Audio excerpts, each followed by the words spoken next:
شیاونینە کە فعلەن ئێستا تو لەناو کابینەی مەکتەب نییە خۆی ناو کابینێت و 400 تەڵەبە لەناو کابینەی. بەڕێوەبەری پەروەردەی سۆرانە باس لە کێشەی پەروەردەکەیان دەکات. هەموو تاچەکانی مەکتەبەکە کاتێک دەوامی ئاسایی دەست پێ دەکاتەوە.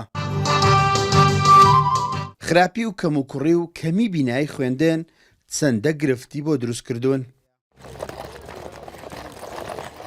ساڵی 2014 لە دوای ئەوەی کە شەڕی داعش دەستی پێکرد و قەیرانی داعش لە دوایی دەستی پێکرد، حکوومەتی هەرێم نەیتوانی وەکو پێویست دەست بە دروستکردنی قوتابخانەکە. ئێستا چەندین قوتابخانە بەردی بناغیان بۆ دانراوە، بە تایبەتی لە دەڤەری سیدەکە 5 قوتابخانەی نۆپۆلیمان هەبوو، لە سنتەری قەزای سۆرانمان هەبوو، لە خەلیفانمان هەبوو، لە زۆر شوێنی تریشمان هەبوو، بەڵام لەبەر ئەو قەیرانەدارەیە هەموو پرۆژەکان وەستێندران.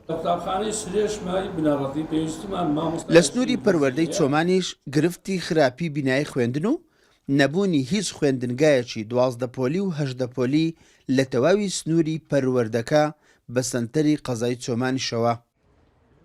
بەڵام جیاواز لە شوێنەکانی تر ڕێژەی خوێنکاران کەمی کردووە بەهۆی کۆچی دانیشتوانەکەی بۆ سەنتەری شارەکان. ماوەیەکی دوورودێژە قوتابخانە دروست نەکراوە.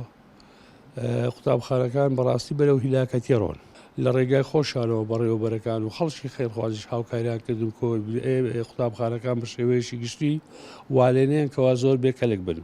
ئەوە قسەمانای وانە کەوا قوتابخانەیەکە تووشی گرفت نەبوو بیان گرفتی لەبی سەختی کەشوهەوە، یعنی سەختی ڕێگاومانەکان و نەبوونی مەسەن بنکەی تەندروستی و یان نەبوونی زانکۆ لەو سنوورە زیاتر خەڵک ڕوودەچێت دەرەکە لە شارە گەورەکانەکە. ئەوجا لەبەر ئەوەی ڕێژەکان بەرەو زیادبوونیە قوتابیان ڕێژەم بەرەو کەمبوونە، بەڵام سەنتەری قەزانەبی لە سەنتەری قەزای ڕێژەی بەرچاو زیادبوون هەیە، کێشەی نەبوونی بینایەشن هەیە.